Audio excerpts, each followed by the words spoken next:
Hey everybody, I'm Ashleigh Banfield, and this is Drop Dead Serious. 5 days down, dozens more to go in the Sean Diddy Combs federal sex trafficking trial. But today was day 4 for his ex-girlfriend Cassie Ventura. She's been on the stand as the government's star witness, but today she was finally able to wrap things up.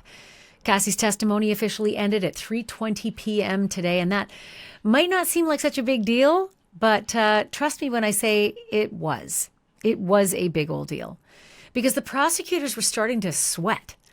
They were worried that the defense was deliberately dragging their feet and trying to stretch Cassie's testimony out just long enough to force her back into court on Monday. And that matters because it would have given P. Diddy the entire weekend to just hang out in his cell with a transcript and a pen and basically mark up everything that Cassie has said on the stand so far.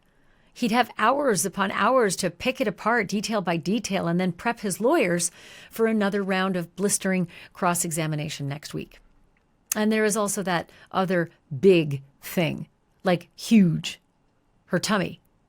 Cassie is about 9 months pregnant, and the prosecution was absolutely facing the possibility that she could have gone into labor before even finishing her testimony. But she made it through, and what came out in the final stretch was pretty explosive. Beyond the kinky freak-offs, there was cringe-worthy cheating, bombshell information about a $10 million settlement that would be on top of a $20 million settlement. Cassie also broke down in tears on the stand, and the defense played a jaw-dropping audio tape that made Cassie sound a hell of a lot more gangsta than a calm and poised pregnant mom of 2 on the stand. So let's go back to the beginning of the day and walk through it all. Diddy is still wearing that same outfit. I do not get it. It's the same cream-colored sweater, the same white-collared shirt, the same light-colored pants. This is the 5th day in a row. I don't understand it. Look, I get it. Clothes do matter in a trial. It's why we don't have a defendant come to the defense table wearing an orange jumpsuit, right? Because if you're dressed in an orange jumpsuit, jurors are going to look at you and think you must be guilty of something. He's dressed like an inmate. So, yeah. When you're in front of the jury, you typically are allowed to wear street clothes. But nothing dictates that you have to wear the same street clothes every single day. Look, some people don't have any money, and some people's lawyers go out and buy them something to wear. So that's all they've got. But that's not Diddy. Diddy got money. Diddy is like a fashion maven. So I am just sort of fascinated why his lawyers haven't brought a different outfit for him. Still, you can be conservative and muted and all the rest, but why the same thing 5 days in a row? He wore a blue sweater, I think, for several days in a row for jury selection as well. So that was kind of weird too. So we'll see what he shows up with on Monday. New outfit, same outfit, and will he continue to wear that same outfit? In the meantime, Cassie dressed beautifully. She entered wearing an oversized dark blue striped blazer, dark pants, and a light blue pinstripe shirt. Her hair was straight, and it fell past her shoulders. She looked professional. She looked controlled and reserved. Seated on Diddy's side of the courtroom were his kids and his stepkids and his extended family. So Justin Combs and Christian Combs and Quincy Brown and Carlucci Combs. But then over on the other side of the courtroom, on Cassie's side, that's where her husband, Alex Fine, was seated. He's been there supporting her pretty much every day. Although I will tell you this, there was a point today where he had to be let out of the courtroom. It was during one of the more embarrassing moments for Cassie and, frankly, for him. So I will get to that in a minute, but it is sort of dramatic, and I felt for him, and I kind of feel like the jurors did too. Again, I'll get to that.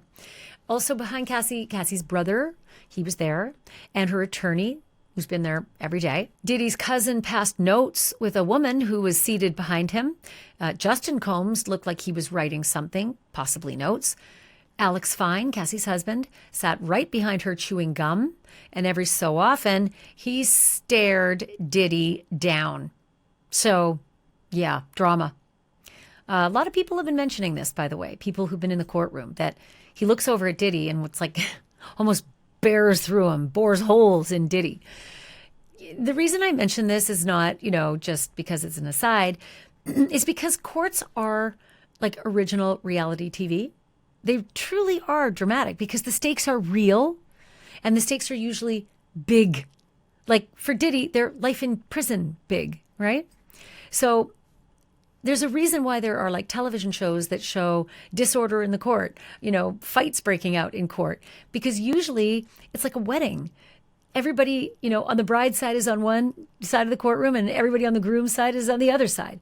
In this case, though, in the court, it's usually defense and prosecution, or in a civil case, the two parties.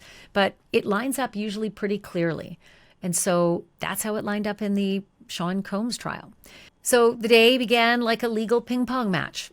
Prosecution and defense were already locked in, arguing over what Cassie should be allowed to testify to, specifically a video clip that the defense wanted to introduce.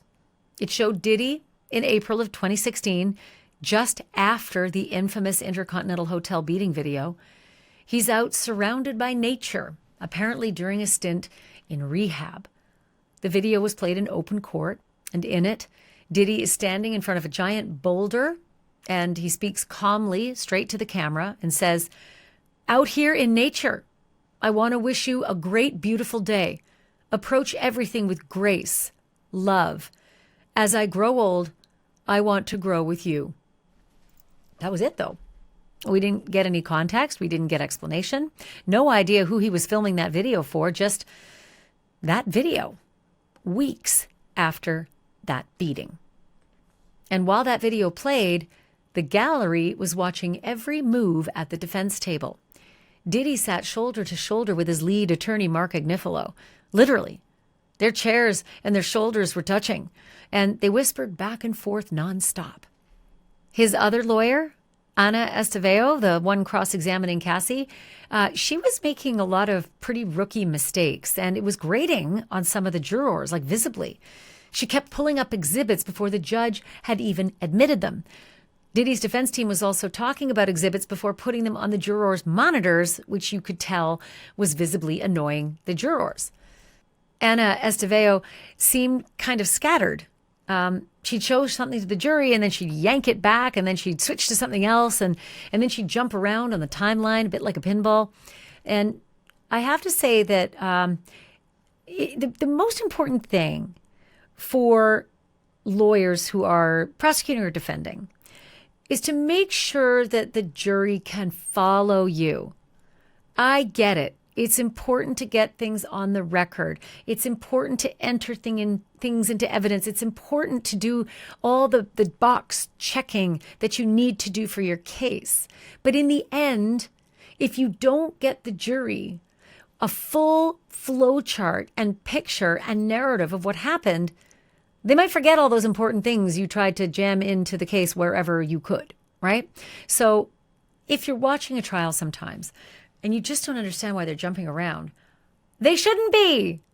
I get it. Sometimes witnesses can't show up exactly in the timeline that you'd like to have them testify. They're busy, they've got lives, whatever. But generally speaking, it's really important to tell the jurors a story, one they can digest and think about during deliberations. Because trust me, they're not going to reread everything you did once they get into the deliberation room. They'll refer back and look at a couple things, but they're not going to read your dang case start to finish to try to put it all into perspective. They're going to go with what they got, and that's what you gave them. So it's weird that Diddy's defense team was kind of messing things up and a bit scattershot, and I don't think it's a good strategy. As the day rolled on, the defense brought jurors back to 2016, to the aftermath of that horrible Intercontinental Hotel beating video. Earlier in the trial, Cassie had confirmed under oath that she was assaulted by Diddy in that hallway. But we hadn't heard what happened in the days that followed. Today, though, we did, through the couple's own text messages, and they were powerful. Cassie wrote, "When you get fucked up the wrong way, you always want to show me that you have the power, and you knock me around. I'm not a rag doll. I'm someone's child." But then a series of messages from just days after that horrible beating. Diddy says, I'm so horny for you. Cassie answers, you are? Why? What made you feel that way? Diddy says, I felt that way from Friday. WYD, what you doing? Cassie says, not a good vibe. We need a different vibe from Friday. Diddy says, fuck Friday. LOL. I don't even want to do that again. And Cassie answers, LOL, true. I got to stop here because I am assuming they're talking about Friday because the attack happened on Friday. Fuck Friday? LOL? What kind of a response is that to what we witnessed with our own eyes was a horrendous beating? It wasn't some small affair that went awry. Fuck Friday? LOL? Not sure I understand Cassie either. LOL, true. I don't want that vibe again? Like, it's just so perplexing to see how Diddy is just casting off the severity of what happened to Cassie in that hallway. And I'm wondering if the jury feels the same way. But this is how they talked, just days after the hotel assault. The defense then showed everyone a selfie that Cassie had taken. She was wearing sunglasses and her lips were visibly swollen. She had previously testified that she took that selfie in an Uber right after the beating at the hotel. But today, she told Diddy's lawyer that she didn't remember taking it or much of what happened afterwards. Diddy's lawyer tried to chip away at Cassie's memory and her character, asking about jealousy, about past arguments, about Cassie's behavior during other times in their relationship. And Cassie described an incident around her 30th birthday. She said that Diddy told her to call her mom. And when she unlocked her phone to do just that, he suddenly snatched her phone away from her. She said Diddy suspected her of cheating and was hell-bent on finding out. And she said he didn't return her phone. No, didn't give it back. Cassie later returned home to her mom without her phone, and that prompted her mother to call the police, terrified for Cassie's safety. And Cassie confirmed that Diddy had a pattern of doing this, of taking her phone when he was angry. She even referenced an incident in 2013 when she says that she was dancing with Chris Brown in a club and that Diddy took her phone then, too. The defense then suggested Cassie was also cheating with an NFL player. And her response? I don't know if I would call it cheating at that point. When you're not with someone, it's not cheating. We weren't married. But then came one of the most dramatic turns of the day. It was an audio recording between Cassie and a friend named Sujit. This was 2014. And Cassie suspected that Sujit might have a video of her from a freak-off. And Cassie was demanding to see it. On the stand, she explained that we were in Atlantic City. I had just hosted a set of parties. Then the defense played the recording, and the courtroom froze. Cassie's voice came through the speakers, raw and frantic and angry and unhinged. Video of me touching myself is important to my life. So who was fucking me? You have it? What wouldn't you show me? She screamed. I will kill you. If you don't show it to me right now, I will cut you up. I will put you in the fucking dirt right now. And it didn't stop there. She continued screaming, put that shit up right now. I'm tired of you talking shit. It's not going to be blood on my hands. Someone else is going to do it. I will kill you. And then he will kill you. I've never killed anyone in my life, but I will kill you. Not by my hands. No blood on my hands. Cassie said she told Diddy about the exchange with Sujit and that Diddy responded, I'll take care of it. The defense tried to argue that both Cassie and Diddy were aligned on one thing, that they both did not want these videos getting into the wrong hands. But the defense was more likely trying to show the jury that there's another side of Cassie, a very different side of Cassie from the pregnant, soft-spoken mother of two who's been painting Diddy as a criminal for the last 4 days. She was asked about drug use, that she was prescribed buprenorphine in 2022 for opioid addiction, and that in 2023, she spent 45 days at Willow House, a rehab facility. That's where she said she began writing her book, The Dark Times. Diddy's lawyer asked if she'd been treated there for love or sexual addiction. Cassie said no. And after a break, the testimony turned even more personal. Cassie told the jury that she had confessed to her husband, Alex, that she had been raped by Diddy. But next, Cassie admitted that on September 27th, 2018, a month after the alleged rape, she met up with Diddy again and that they were intimate. At the time, she was already dating Alex, the man she's now married to, the man who's been there for her in court. She testified that she ignored a FaceTime call from Alex while she was having sex with Diddy. Lucky for Alex, he had been led out of the courtroom right before this awkward testimony. But no wonder he's been glaring at Diddy throughout this trial, boring holes in Diddy with his eyes.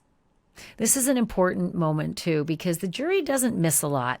They're looking around. They're bored a lot, so they look around the court, and they're always wondering who's who, who's there for the defendant, who's there for the victims, how are they behaving, what are they dressed in. And I will say this, the men on the jury may feel very particular about a scenario whereby Cassie is back with Diddy, having sex with him, and ignoring a FaceTime call from her boyfriend, who becomes her husband, who's standing by her in court. It could make them angry at her. It could make them feel different about her. It could make them feel her credibility is shoddy. If she's a cheater, is she also a liar? And by the end of the day, the defense wasn't just on offense. They were going for the jugular.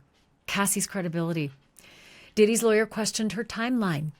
Cassie had told federal prosecutors that Diddy raped her in August of 2018, but in her previous civil lawsuit, that same allegation was dated September of 2018. So which was it?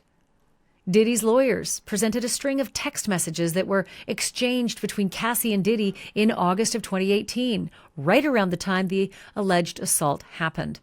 In one message, Cassie wrote, "Hit me when you can, heart." In another, Diddy texted her, "I know I look bad to you. I could tell I didn't turn you on yesterday. I fell off." To the defense, those messages didn't sound like the aftermath of a rape. They sounded familiar, playful, maybe personal. But then again, to a sex assault survivor, they might sound entirely like a guy who just forced himself on an unwilling partner. And every juror is completely different.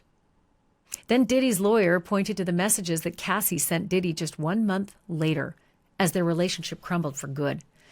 Diddy's lawyer asked Cassie, "You don't say anything to the effect of, 'The last time we saw each other, you raped me,' right?" And Cassie admitted, "Right. In fact, you're saying you want to keep the peace." And Cassie responded, "Right." And then came this moment. Cassie said, "I have no doubt I was raped in August of 2018, even if we had consensual contact afterwards."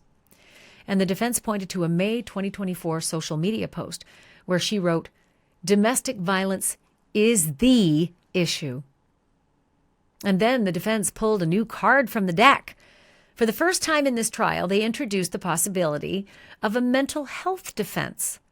Diddy's lawyer asked Cassie about what she told investigators about Diddy's behavior on the night of the alleged rape in 2018.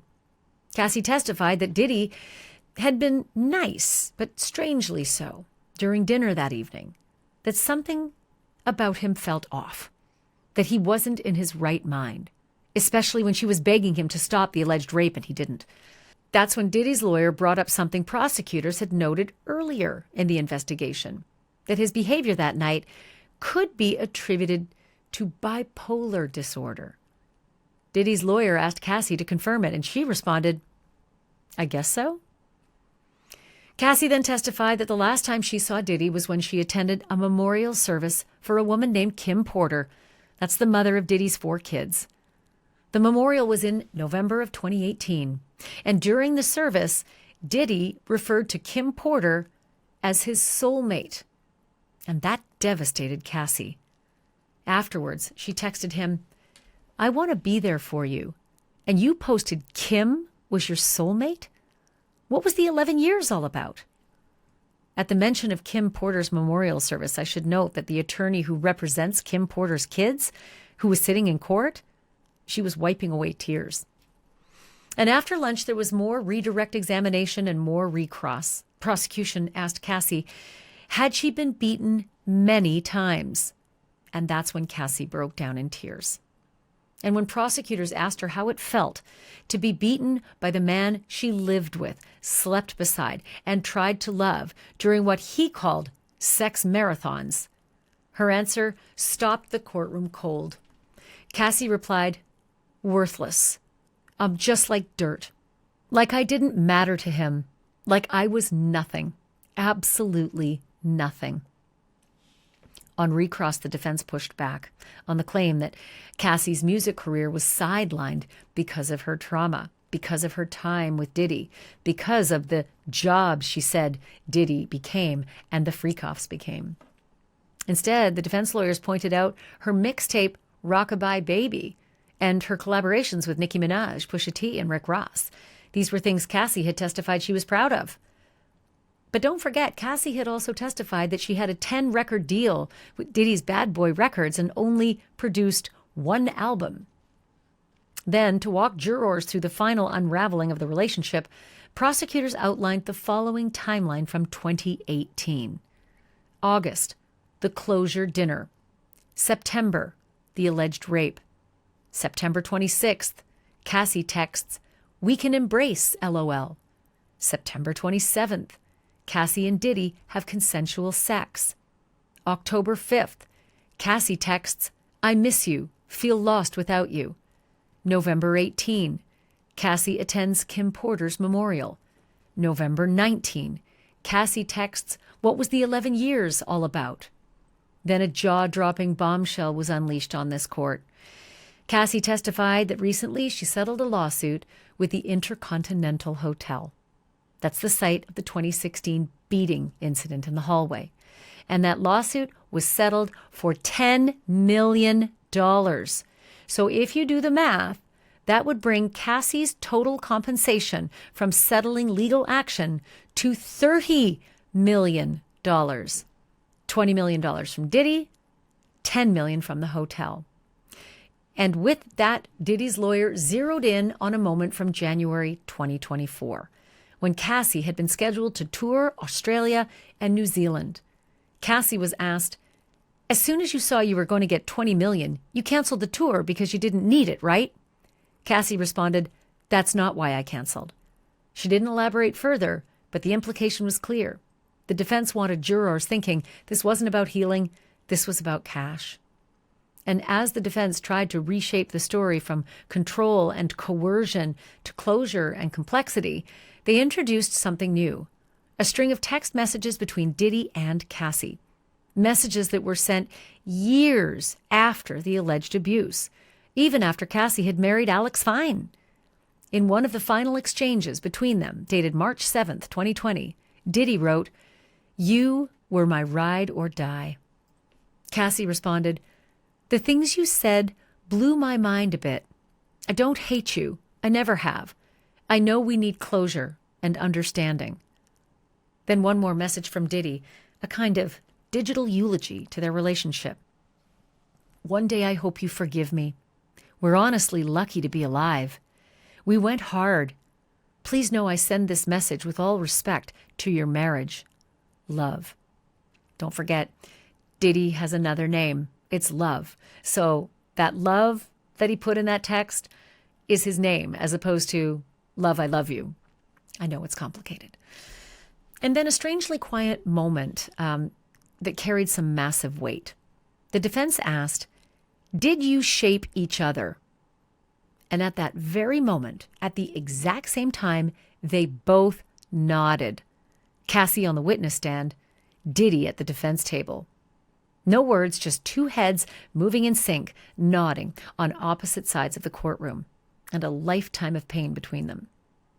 After 4 grueling days on the witness stand, Cassie Ventura finally stepped away from the courtroom, and her next statement came not under oath, but straight from the heart.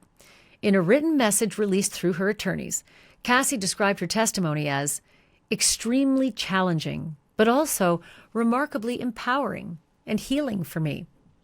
She said she hoped her voice might help others, other survivors, find theirs.